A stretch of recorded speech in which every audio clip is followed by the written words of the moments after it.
VIX futures. That's trading above the second-month futures. That was happening shortly after 10 a.m. in New York time. That's really a sign of market rout. So we probably will see an extended sell-off if that indication proves true and holds true this time around again.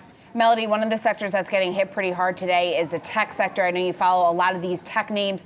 I mean, just taking a look at some of the FANG stocks, Facebook, that stock off about 2.7%.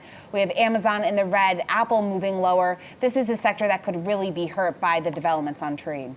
Yeah, I think that sector is, of course, closely being monitored as always. But I think what I want to point out is, of course, the trade bellwether stocks, whether it is the Boeings, which, of course, was a ticker earlier in the show, as well as Caterpillar. And I think when you look at the FANG names, they're just being led lower because of the sell-off overall. I don't think there's anything in particular you can attribute to each of those companies mentioned. Of course, I had mentioned Amazon earlier in the show that it's supposedly a good day given the fact that there's a splashy new store being launched, but I think there's no good news across the board. I saw earlier McDonald's was really the only stock that was holding on to some gains there, but as we can see here, the sell-off has accelerated steeply, and no good news seems to be getting through the noise.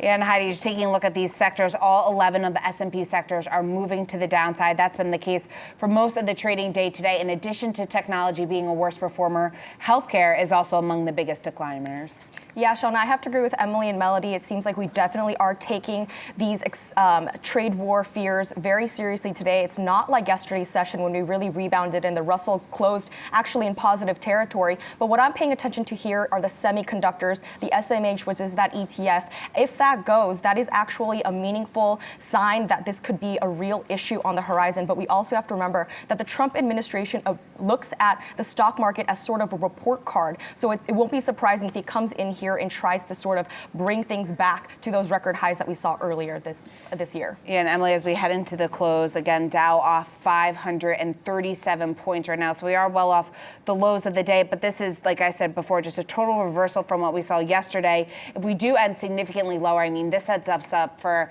a pretty interesting day tomorrow. Yeah, definitely. And it is a little bit different just because we think about the trading action yesterday. We had the Dow pretty much hop off the lows of the day immediately after market open. So it is interesting to see the sell-off actually today accelerate. That's even after we got the news that the China delegation will still be coming to further negotiations later on this week.